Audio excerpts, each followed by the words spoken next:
Welcome back, everybody, to another coaching session with Caldini. Today, we're going to look at some multi-way situations and some leaks that I've got in multi-way. So, welcome and enjoy. The Right, first let's two. get started.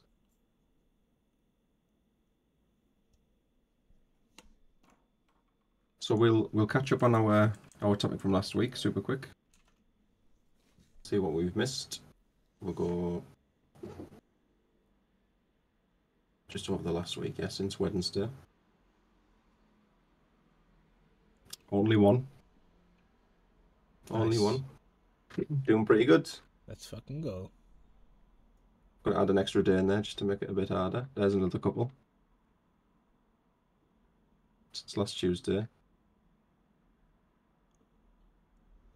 Right, that's really good. I don't know how many opportunities we've had, so we could check. 4 opportunities. I hope not. I'm sure you've done better than that. I'm sure you've done better after last week's session. Because when we did when we flew through them and we had you answer, would you ISO, would you check? I think you nailed pretty much every spot, right? Let's make this a little bit bigger.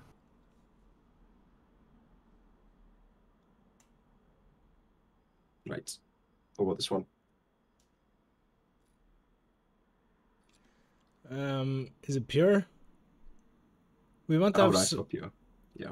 we want to have some A6, maybe the lower ones for board Yep, I agree. coverage when we check back. Yep. I think this is just too strong.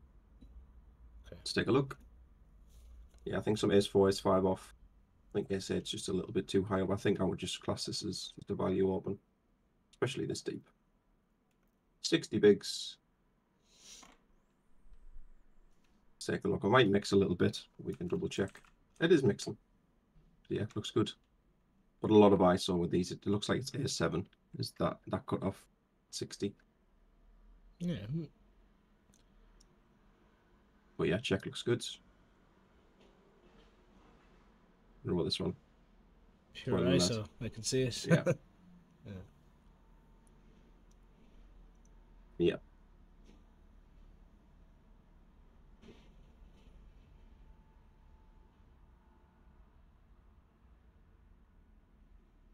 Yeah, so missed one there. And what about this one? Again, spoiler alert. This one again. So only a couple. We want to be checking Only this though at 30, right? 30 effective. Yeah. Yeah.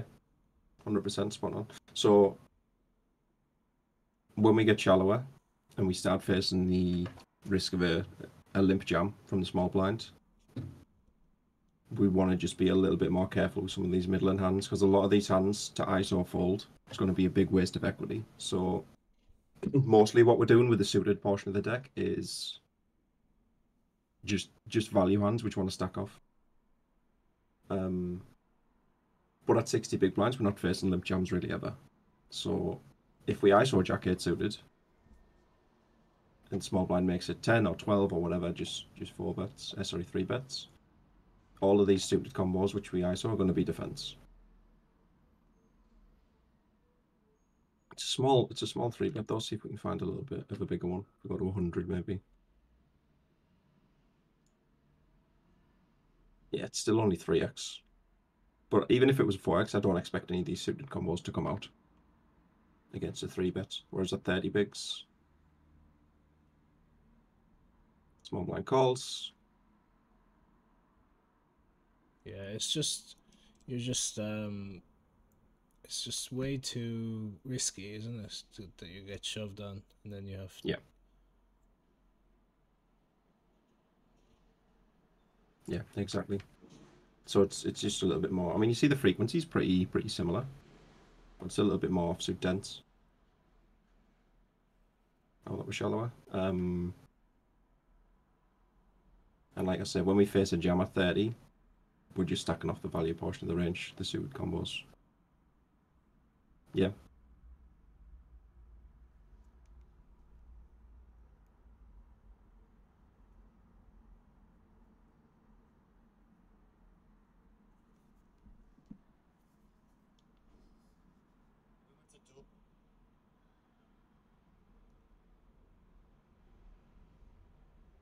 Unless I've missed something with the filter, those were the only opportunities.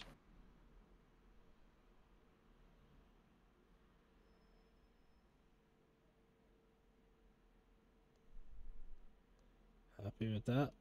Let's get on to the multi-way. Yeah. Let's go. So, is there anything when you're playing multi-way in game that you feel like you're struggling with, or is it just broadly speaking, you're having a little bit of trouble? Where do you think you're at? I'm not. There's nothing I can think of. I think my multi-way play is quite strong, but there's things that I'm doing wrong. I'm sure that I don't know about. Mm-hmm. So we're looking. There's nothing. Mm, nothing I can think of right now. Yeah.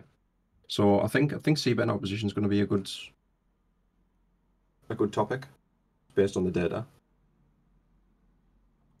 But because I we do haven't looked at check a multi-way lot. Yeah. together before, I think diving into a pretty broad filter and just talking about some hands, just in terms of all of the players involved, and just speaking about what we expect the strategy to look like is a really good way to find leaks. Okay. So I think a little bit of that today is going to be valuable just to see where you're at. And that's going to give us a little bit more of an insight into what we need to focus on. Sounds good. But yeah, we can just dive in.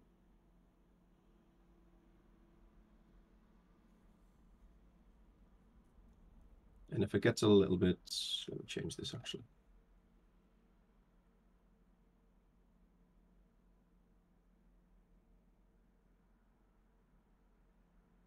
Just going to focus on somewhat early game spots for today. No final tables or anything. When you're doing those filters, just from now on, Mm-hmm. you do a bit slower and explain them. Yes, this one's just your basic multi-way filter. So we've removed the Your ability to. your basic multi-way filter. There's about Yeah, 17 it million. looks complicated, but trust me, it's just a bit messy. So most of this is just removing the opportunities for re-raises pre. There's probably an easy way to do this, to be honest. Okay. But there's no jams pre-flop. Those are basically the same things, right? So this can come out. There's no 3 bets or 4 bets. This one's basically, so these 4 are basically removing raises. So there's a little bit of overlap there. Players see and flop between 3 and 3, so that's multi-way. Okay. We don't want to see spots with the limpers because we're just going to focus on the single raise spots.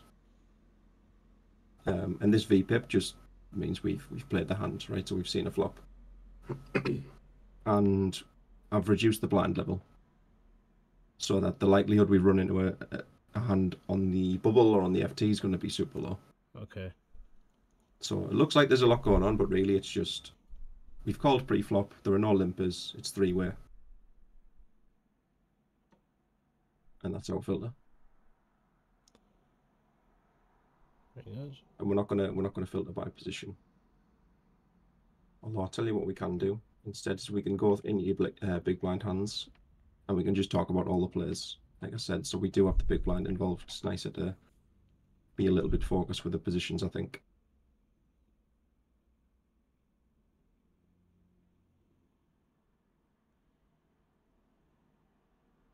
So what do you expect the C-bet frequency to be for the cutoff there? Excuse me.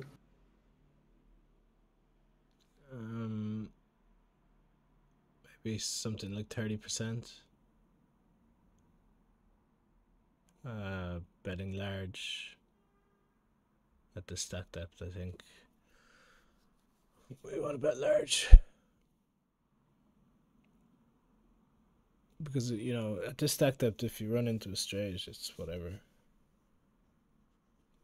But at deeper stack depths, it's probably different.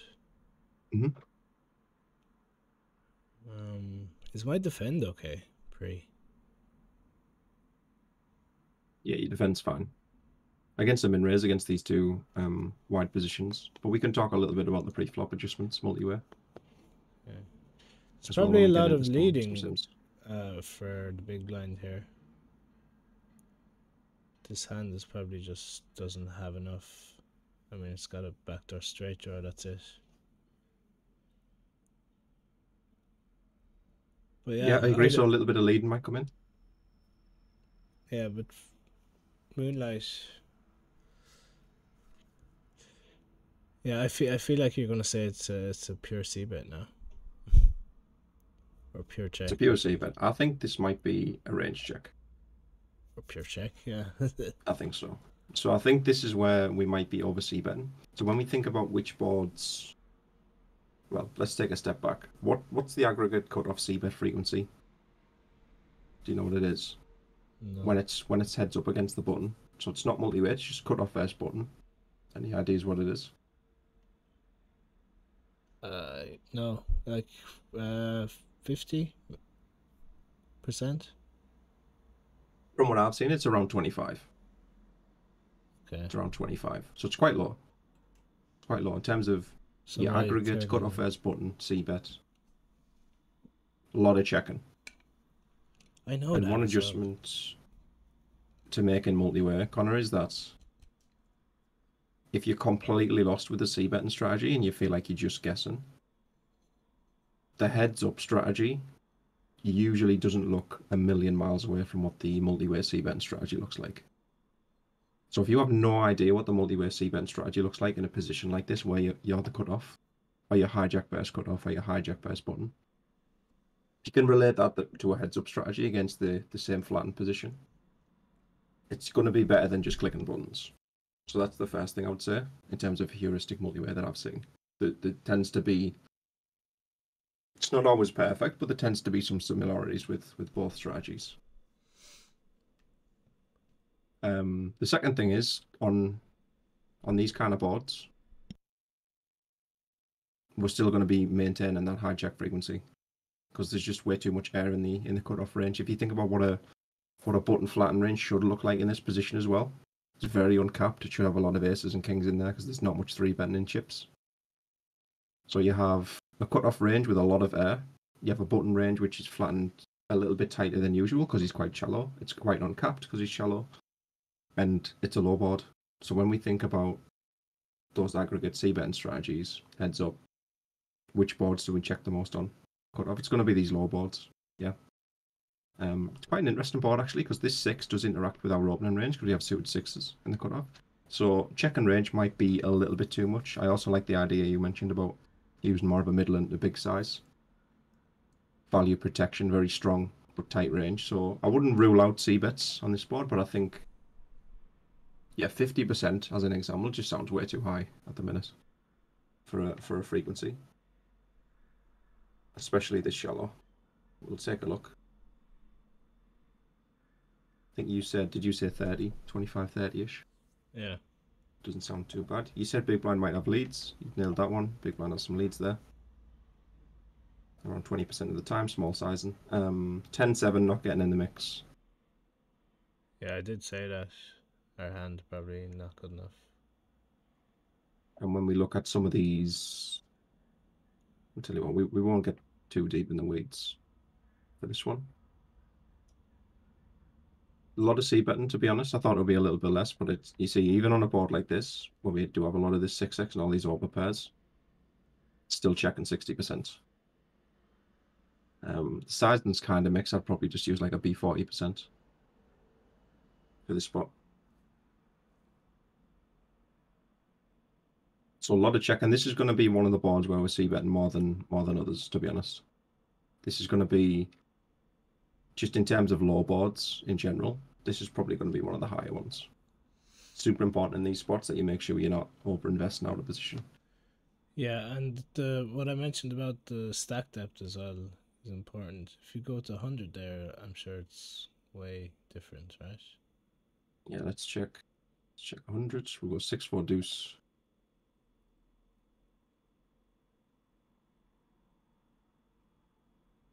There's a lot more check. Yeah. And the bet's smaller as well. Mm-hmm. So it might be a bit counterintuitive for some people out there why you have a smaller stack and you're betting bigger. Well, that doesn't make sense or whatever, but it's because you don't want to be bloating a pot where you don't have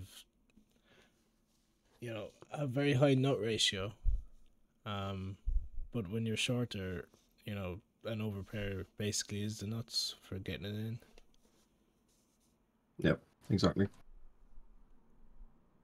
That nut ratio is going to be a much bigger problem for bet sizing the deeper you get. That's one of the things that's going to drive bet sizing down for us out of position. It's going to be a nut disadvantage or nut coverage for our opponents, even if we have a lot of strong hands. Like if the board's paired, for example, if we're super deep, it's going to be hard to use really big sizings. Even if we cover the trips. But that's something we see with the toy games, right? I don't know whether you've done any of the toy games with Jordan or anything in the seminars. Yeah, I've watched them, but don't have a clue what's going on.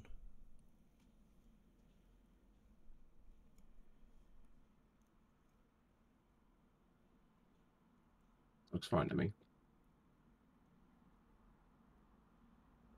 Tens interesting. I think small might be decent, but we're super shallow. We have an advantage around 3x. That looks fine to me.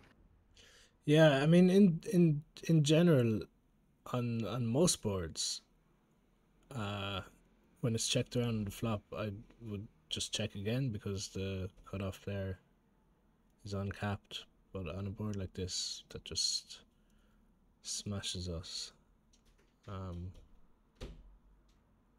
Leading is probably good. Yeah, I would bet a lot there. So in terms of probe and terms, multi-way, probe and tens, yeah, you're spot on. So there's going to be a lot of boards which are what you might describe as disadvantaged boards. So if we change this board to something like ace 10 6 5, or ace 10 6 on the flop, let's say it checks through and the tens a bit of a blank, you're not going to do much betting there in the big blind. You're not going to do much betting with draws, with sets, with two pairs, whatever it is. Because our range is just way too weak. So if you think about all the reasons why we check flops out of position, like if the cutoff opens and we defend and the board's ace 10 6, all of the reasons why we check that flop, heads up, a lot of those apply to the multi-way 10 situation. We have a massive range disadvantage, cutoff still uncapped because he's going to be checking the flop a lot. The way you remedy that is just by checking your whole range. But there's going to be a lot of guys that you'll see, we'll probably see some in this hand history, who have betting ranges on those tens. So if we, I'll tell you what we'll do, we'll go through this one super quick, and then we can pull up the type of board you're alluding to. So let's put a 5 out there.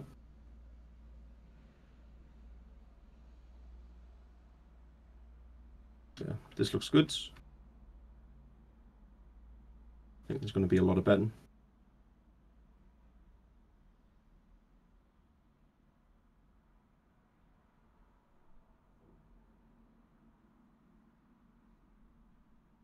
Mostly small, not too surprising. I think a lot of these big bets actually from the offsuit block are probably going to want a spade.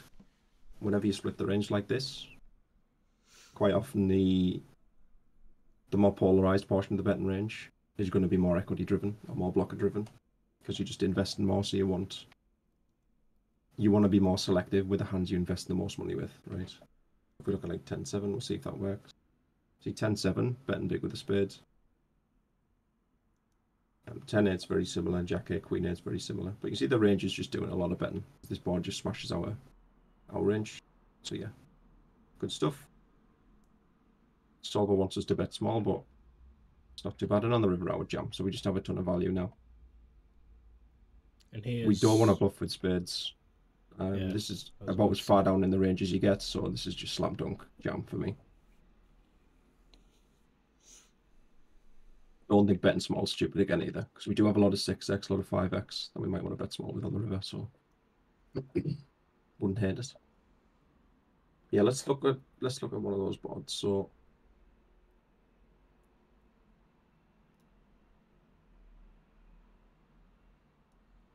three sets. So let's go ace 10 6.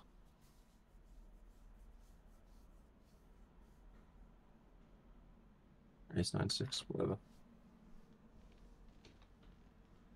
A lot of check for the cutoff again, even on a board like this, which is really good for them. Let's put a blank out there. Let's put a deuce out there.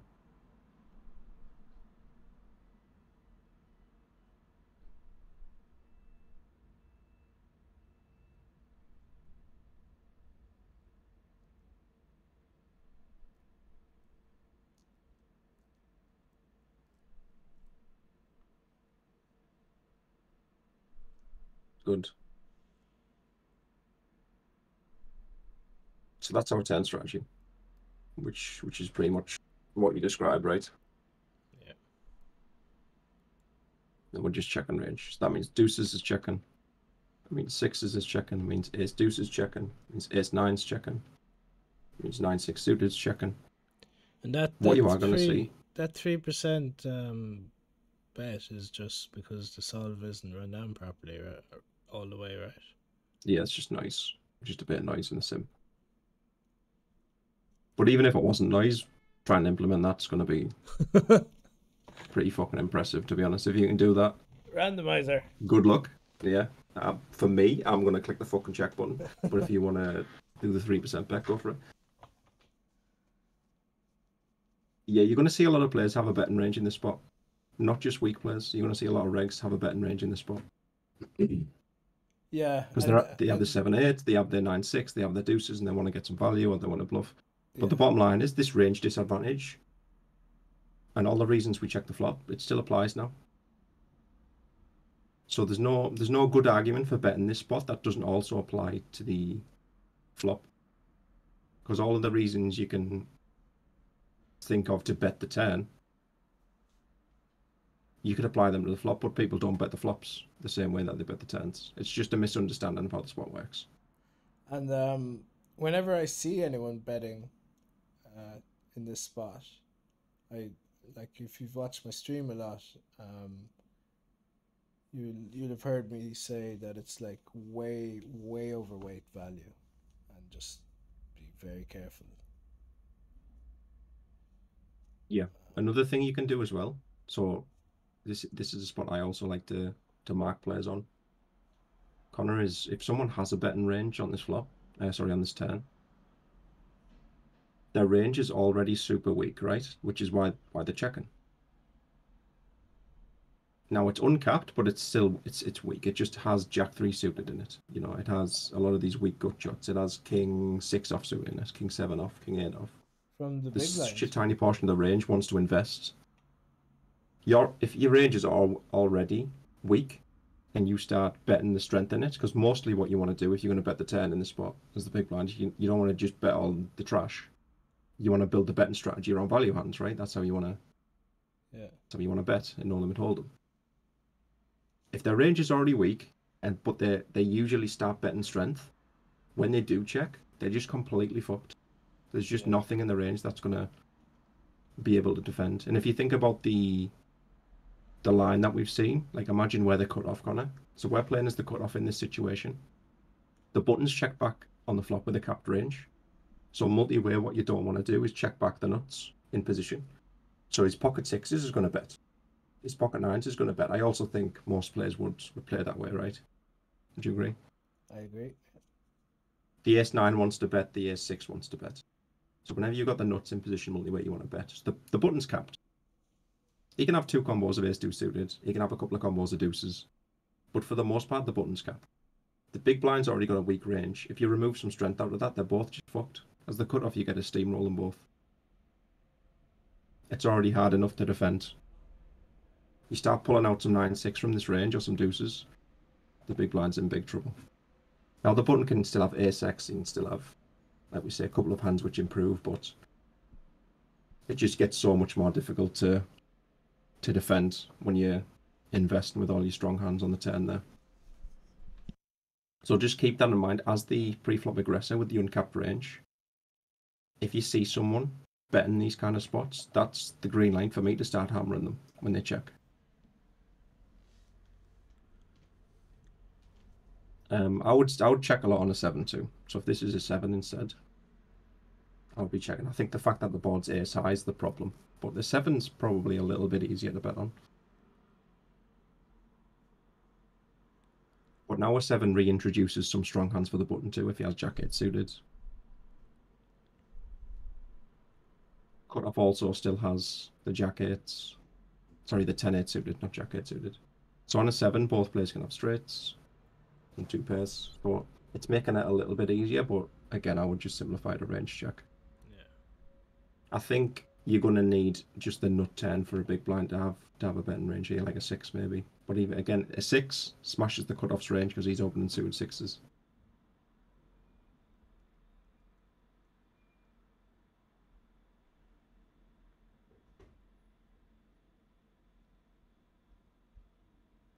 This is interesting.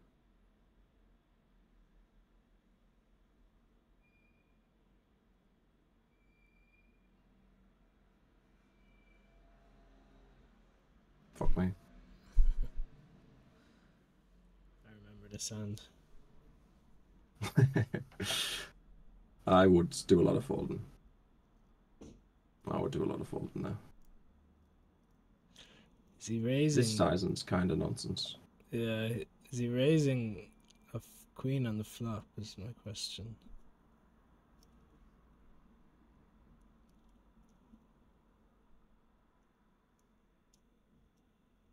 I mean, he probably just had king 10 of clubs.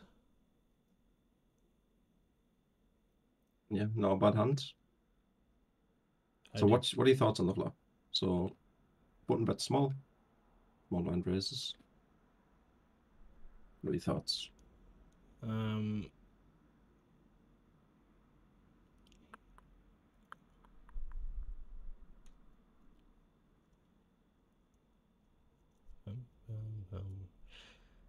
I presume you mean in regards raising or calling. Yeah, just in terms of the range, like what do you think the strategy is going to look like? Well, okay, so the button has 50% of the deck. He's going to be c-betting a lot, so not too worried about him. Small blind has more of a condensed range and kind of smashes this board actually with his flats from the small. So when he raises, I'm not overly confident about my hand. I'm not super happy to get it in on the flop. So I think just calling and seeing what happens, see what he does next is where my So would head you is have any at. 2 3 bets on the flop, or you just play mostly call fold?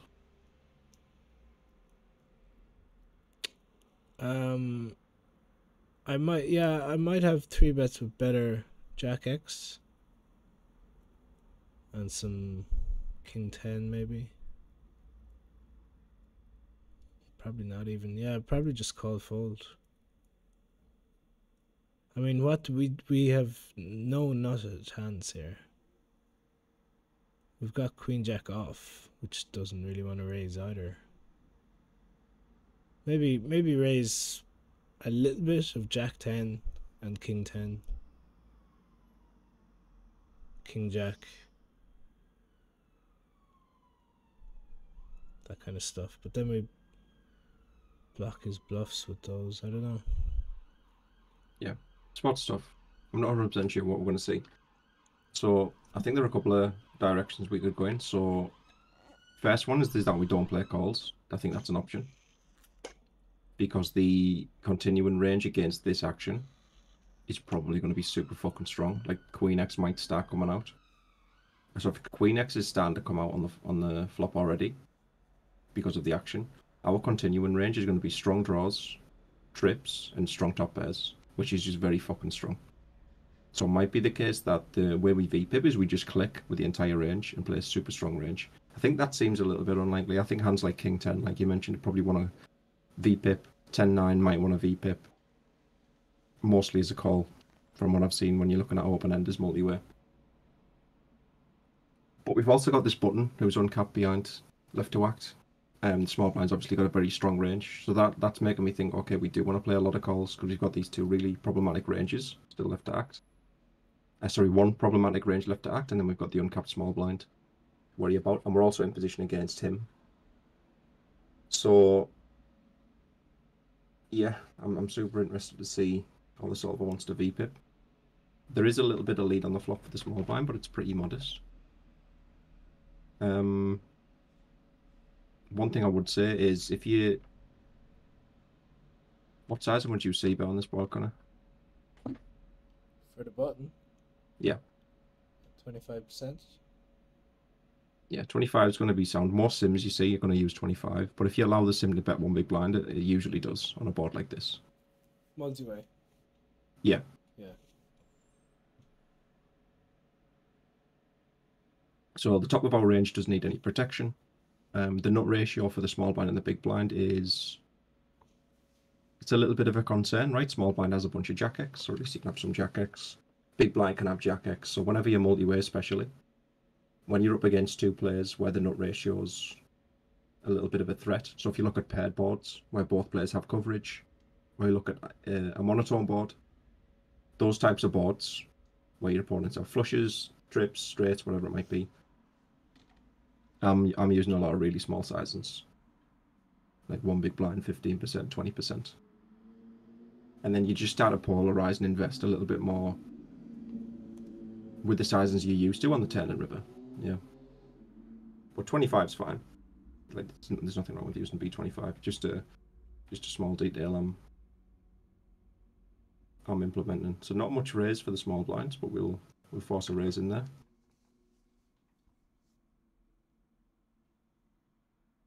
Yeah, it is mixed. Felt difficult to predict what the solver was going to do. King 10 and 10-9 want to do a lot of calling. We don't have much King 10. Oh, we do have King 10 suited. I thought that might jump free. But we don't have much 10-9 suited. Don't have any Queen Jack suited, which... Nope. It's a concern. Jack X is doing a lot of mixing though. So call looks good. I think the turn check's absolutely fine. This doesn't feel like the top of our range. And we've got King 10. We've got stronger Jack X. So I think check's fine. Yeah, what are your thoughts on the river though after this? So my initial thought was he doesn't have much Queen X when he's raising. So I wanted to call, but I did end up folding because we have so much perceived Queen X here, and he's just happy to rip it into Queen X. I genuinely think he just has King 10 of clubs. Or I don't know, a bluff. Like we just have too much Queen X here for him to be able to just rip 1.5x pot. Yeah, so I don't know. I wasn't sure. I folded, but I don't see him having much Queen X in his range when he check raises the flop, although there is some. My main concern is that we have a lot of Queen X as played. Yeah. So that's how I would structure my thought process, would be the ladder. So he's betting 1.5x pot. So in terms of MDF, just in case anyone isn't familiar. To remind us how to do this. So if you want to get the fold frequency in terms of MDF, all you do is you take the bet size where 1 equals pot. So for half pot you would do 0.5. For 1.25x pot you do 1.25. If it's pot you do 1. and then you're just going to divide it by a 1 plus the same number. So for 1.5 export, we're going to do 1.5 divided by 2.5. So we've just added our 1 to the bet size. That's going to give us our fold frequency, which is going to be 60%. So we're defending 40% of our range on the river. I don't see any fucking way this guy gets to jam when we have all the queen X and he has pretty much none of it. I think his strategy in game, if we look at the sim, is going to be a lot of checking with some small bets. Because he's just in big trouble. Like, how do you value bet a jack on this river to this size? Because most of our calling range, when you think about what 40% of our range looks like on this river, there's a little bit of 10-9 in it, but most of it's fucking boats. What are you value betting? Yeah. With a jack into a range which is basically just a lot of boats.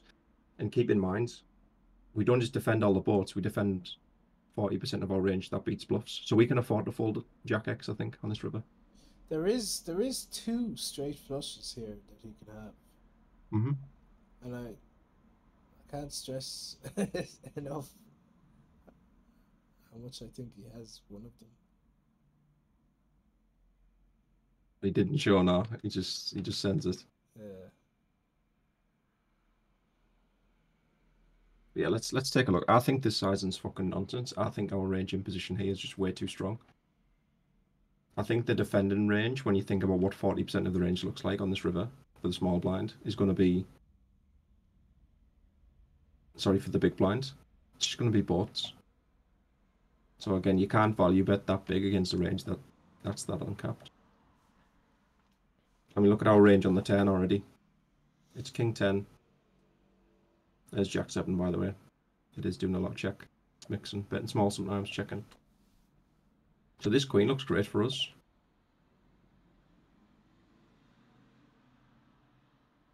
Keep in mind, when you are value betting, you need to be ahead of 50% of your opponent's range, which is easy when you've got a straight flush, right? But there's the small blind strategy on the river. It's just check range. Yeah. Which is not surprising, because he's just fucked. He's just fucked. If we're defending 40% of our range, the small blind needs to be ahead of 20% of the entire range. 20% of the range is going to be a queen. So when you jam for this size on the river, the only thing you're doing is telling the big blind, okay, fold everything and just call with the nuts. Which is obviously a fucking disaster with any betting strategy. Yeah. So it's way too... You're just investing way too much. You don't need to invest like this with your king 10 of clubs when you show up with it every now and then. Because when you check, there's going to be so much queen X in this range, which is either going to jam or bet. You're not really picking up any value. You're just making sure that when you do check, your fold frequency is way too fucking high. What would you do with 10-9? Actually, we've got the fucking spoilers on the river. Nothing behind. We should bluff. We should bluff 10-9. If he checks, yeah. Yeah. Yeah. And look, we're not betting jack X. Yeah, so jack X is very, very close. Looks indifferent / check. It's mostly queen X. But with 10-9 being the new bottom of the range now, as well as king 9, we've got to convert that into a bluff. Yeah. Yeah, I definitely would have done that. Yeah, nice. I think it's easy when the board double pairs, isn't it? No, your pair doesn't play. So yeah, against a jam, let's go back to the answer against a jam. I would just fold and just call queen X, to be honest. Or king 10 of clubs. But the point I was trying to make with this hand is you don't need to be concerned that you're being bullied or he's taking the piss because you folded. Yeah, you know? yeah. I know, yeah.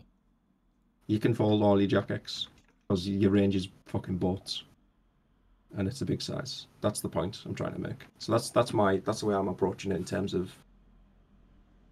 just the frequencies that we're defending, the bet size we're facing.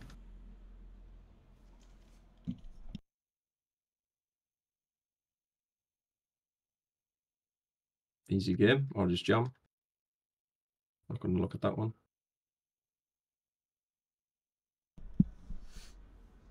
It's obviously nonsense, but good for us. Beautiful.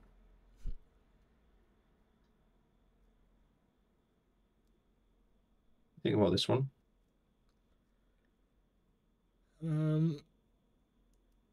Yeah, I mean, even if we're ahead at the moment, it's going to be tough to play later streets.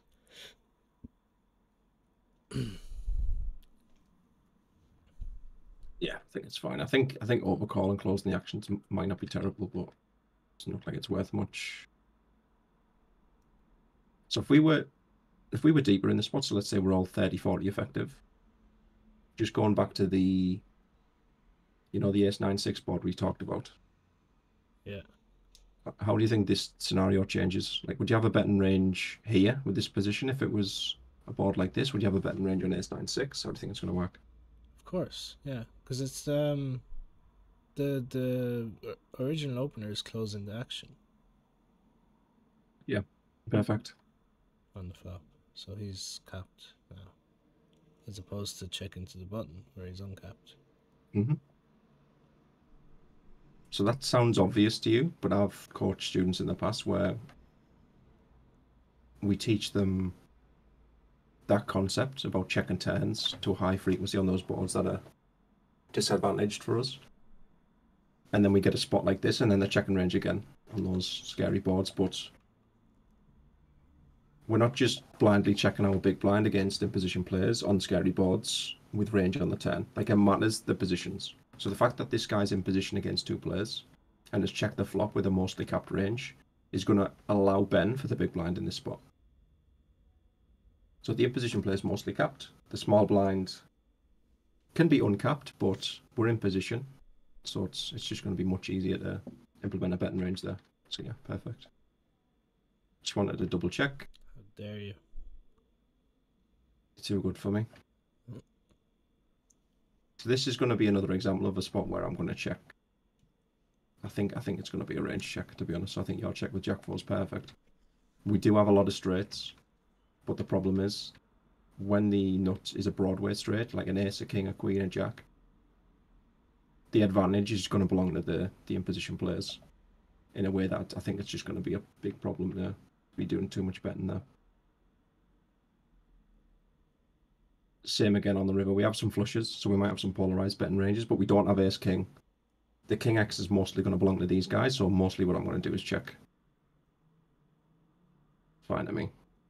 And this is why we check. So this shit's going to happen a lot.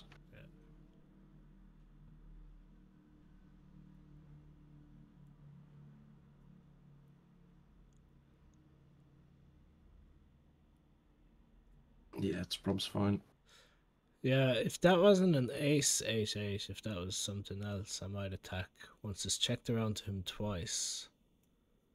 I feel like he's a lot more capped on different boards, but on ace, he definitely has checkbacks with ace X that he's not going to fold.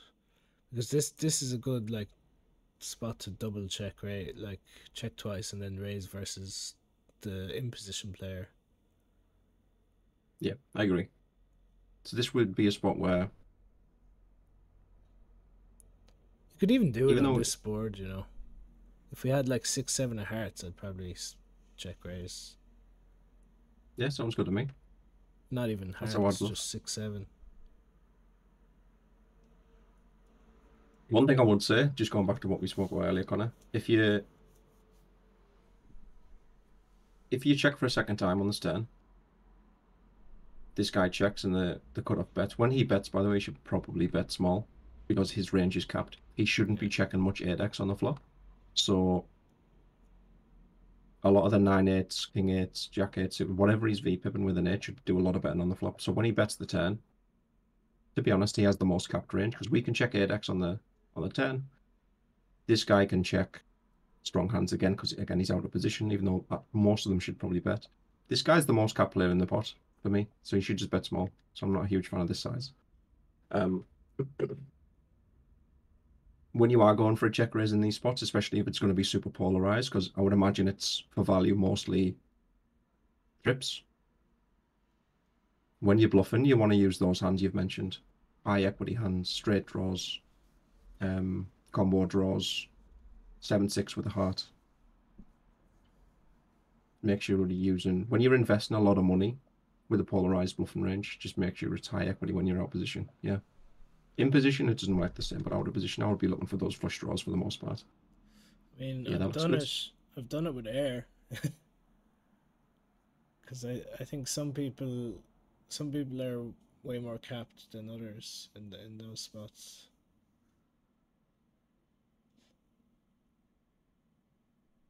What do you think about this one?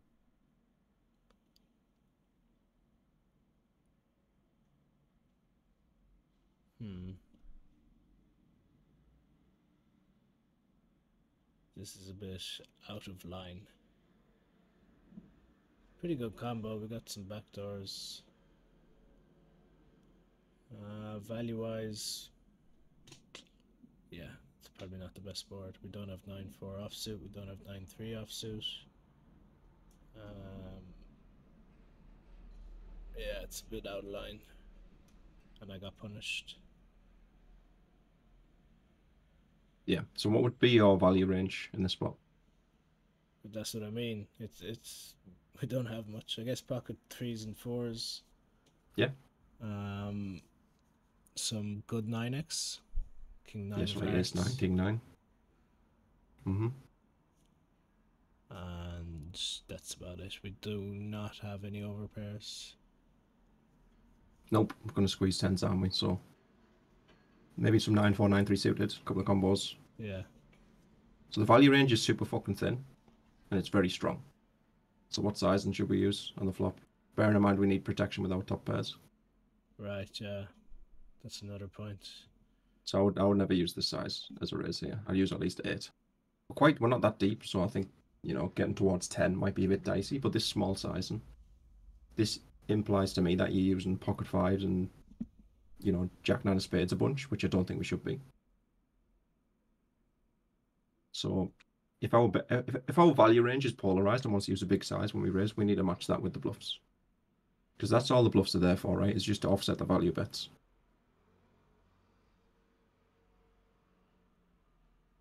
And I wouldn't use this combo, so I would just call on the flop.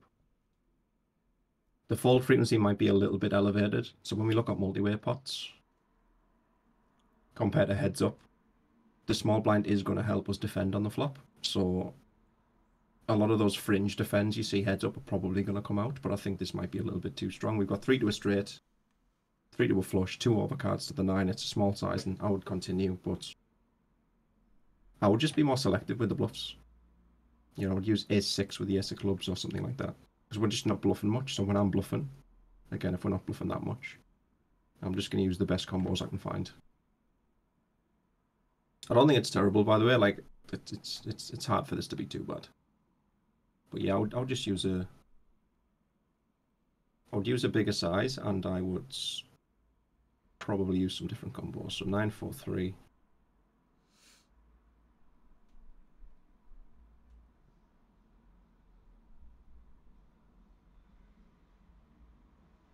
But maybe the solver disagrees. So let's take a look.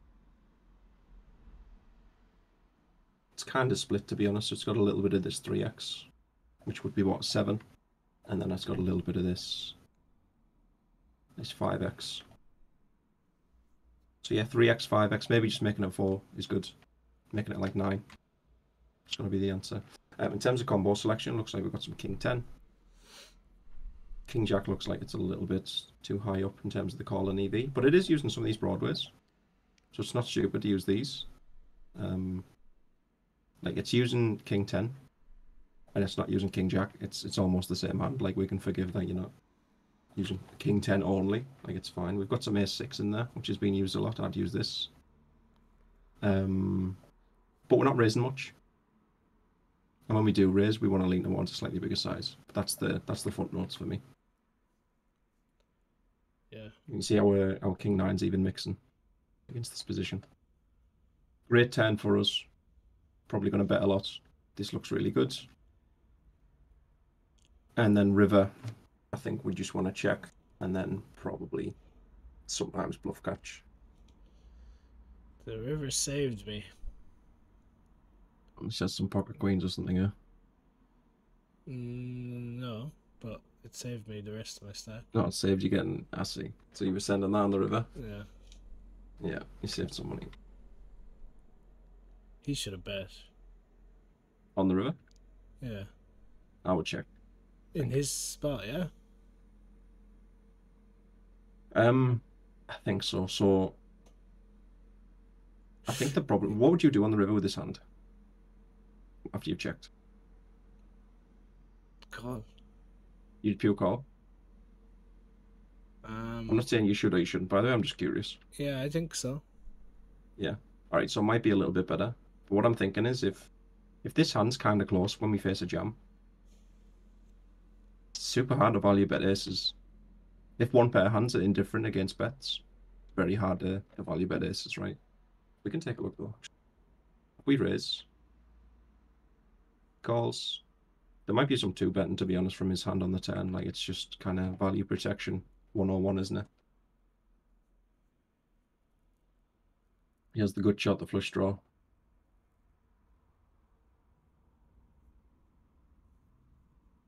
Great turn for us. Really nice bet size. Nice and high frequency. So love the bet on the turn. Absolutely perfect. Thank you. No two bet from aces. I'm a whale. Call. To be honest, you could probably bet, like, if you think about what his range looks like, we've check raised the flop quite small. So he's never going to be folding pairs or 9x, right? We bet small again on the turn. So what's he mostly going to do on the turn? He's mostly going to call. So again, most of the pairs, most of the 9x, all the over pairs are going to stick in. So I think his range might be wide enough on the river that we can just block. I'll bet like 10%. Yeah, So I don't actually mind a really small bet there. He's got like his 9, 10, 10 of clubs. Oh no. Sorry. He's got ace 9, ace of clubs. 10s, jacks, queens. Mm-hmm. He's gonna have some sixes, you're gonna have some sevens. See if the solver likes it. Solver likes this B33. We don't have much king jack. King 10's kind of close though. It looks pretty close. It's not stupid, but it's mostly checking. Aces is checking in position.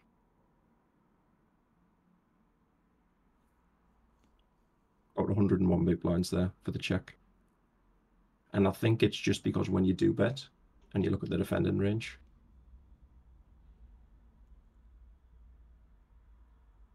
a lot of these one pair hands, which you are ahead against, which can call, they're all kind of indifferent.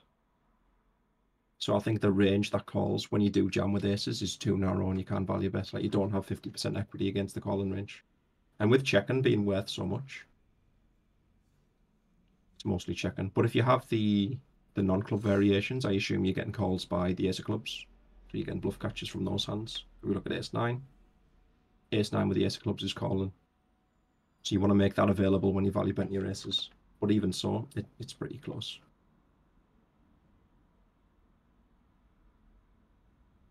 Yeah, you need some king 9 there to value bet. So yeah, flop's a little bit aggressive. Would have bet bigger. Turn's perfect. Nicely played. River's really good as well.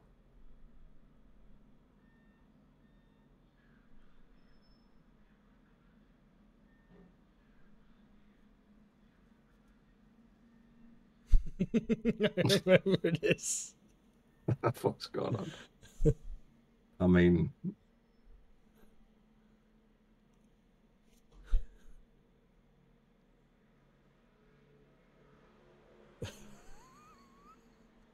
you like to fucking party. I'm not discussing this one. This one's fucking wild. This is out of my league, this one. Let's go.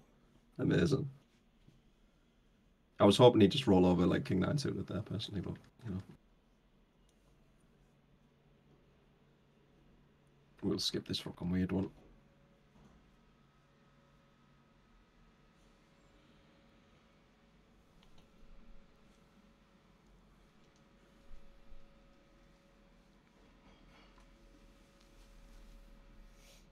Might be a little bit of lead there. Just a touch. The deuce is kind of a problem though. I'd rather lead on 7-6-5, personally. Just a little bit more interaction. I think check's good. Check through. What do you think the turn strategy is going to look like for us? Pure check. the button now. He's capped himself on the flop. This card is just too good for him.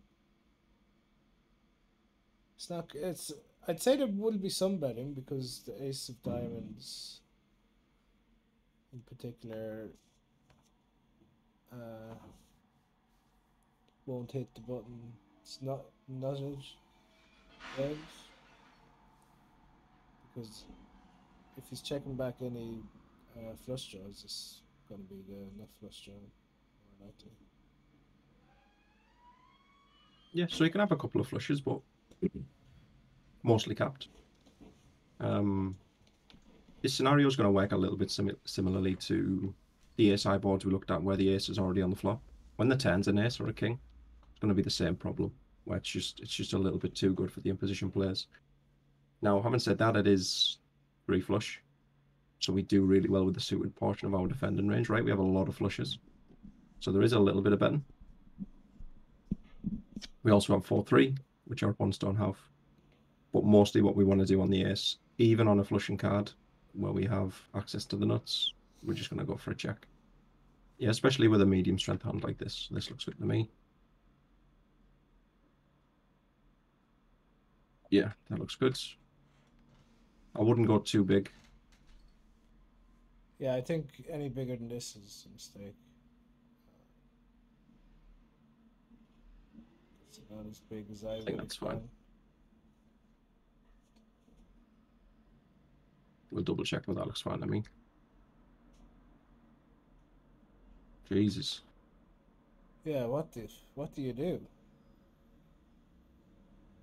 This is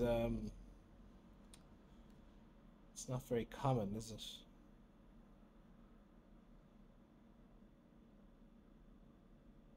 There's your 8-7, by the way. So it is checking a little bit. I don't know why it's not actually checking. I don't know why it's shown as a check. It's weird. Yeah, 'cause check raising would be a bit dodgy, wouldn't it?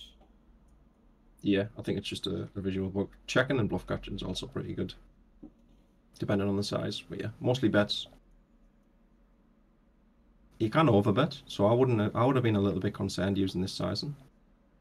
But I guess given the action, our opponents aren't uncapped enough to strip out this sizing. So 150 it prefers.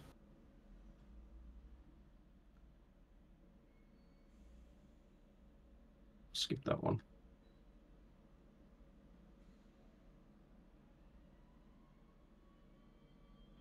Yeah, we're super shallow. It's a decent board for us. We're defending quite wide. It's probably okay. Check's obviously very good too.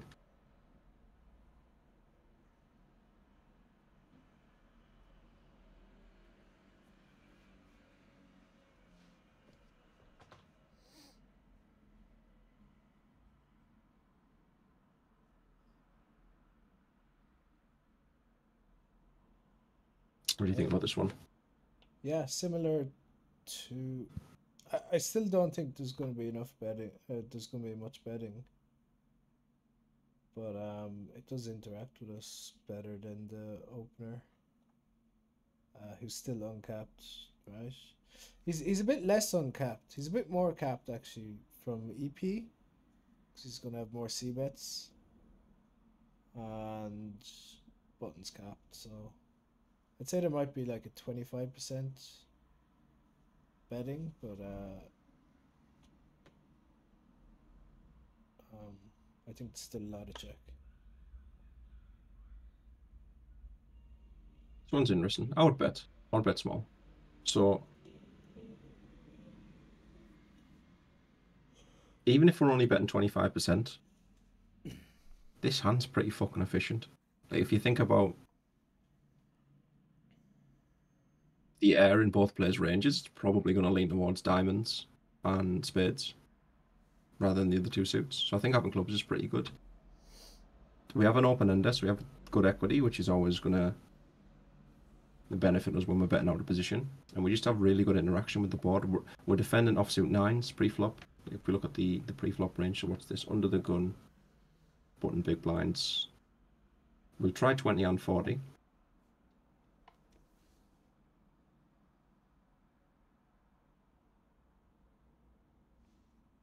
We have all the offsuit 9s.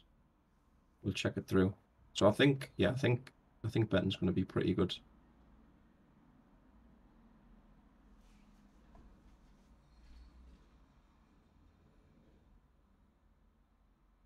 This is wild. What do you think about this one? I mean, I just wanted to check raise, but yeah, it is wild against that size, I guess.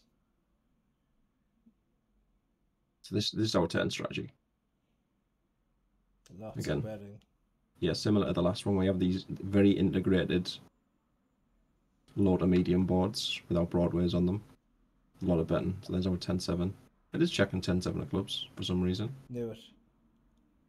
Beast, too good. Finding that 44% check. But yeah, a lot of bets. The bulk of the checking strategy is coming from, it looks like 5x, a little bit of 4x, deuces and threes, so basically weak pairs, right? And then some of this absolute trash like ace deuce. And then double broadway, so I would imagine these are a lot of hard combos, but you can see like queen 10 with a heart, for example, on the turn. It's not mixing.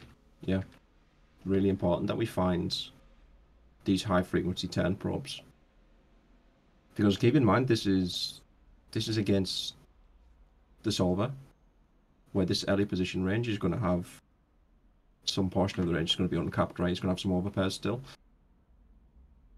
Yeah, a lot of your opponents might not have overpairs. So these turn probes are just going to be, they're already very fucking good. They might be amazing in game against a lot of players. You're also expecting certain defending frequencies, certain bluff 2 bets on the turn. So whenever you show me a turn probe strategy like this multi-way, I'm just going to be hammering it. I'm just going to be going pretty wild. Like I say, a lot of these offsuit broadways, which are just overcards with a blocker, they're not mixing. Yeah, King Jack's not mixing. We've got to be finding these. It's only really when you get to like King Queen of Spades, Queen Jack, King Queen, King Jack of Spades, sorry, and then the weak pairs where you're doing a lot of check. Everything else in the range is betting. Yeah. Okay. So I think we missed one there. What I would say is when someone's repping a polarized range like this, again, I'm just looking for the super high equity combos because I'm not going to 2-bet that much. So just some random open ender. It does have eight outs to the nuts, so there's an overcard to the 9, but it just feels a little bit too weak for me. I'd rather have like King 8 of hearts, King 7 of hearts, Ace 3 of hearts. That's how I would bluff there.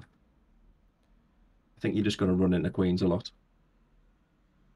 Queens and kings and stuff a lot, and just be fucking drawn super thin.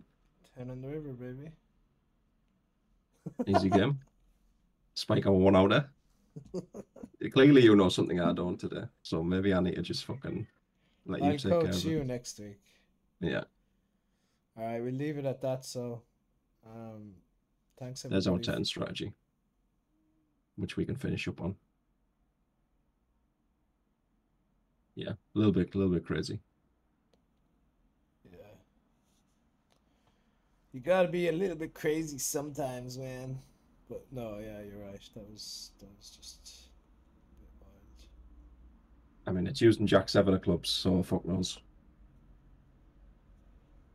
But it's worth 0. It's the hearts that we're smashing in there. It's using Jack 7 of clubs. Yeah, unless I'm reading it wrong, it's using a little Jack 7. Maybe I won't cut this out of the video. This is going to be the highlight here. It's using King 7. I think it just wants a little bit more equity against the overpair. Like if he has pocket 10s, you just want a little bit more equity. So it's using some of the higher blockers. Sorry, the higher kickers. I wouldn't have used it. It's being used, so I've got something to learn as well. But yeah, good stuff. Well, thanks for tuning in, everyone. Remember to come back next week for another coaching session with Caldini. Ciao.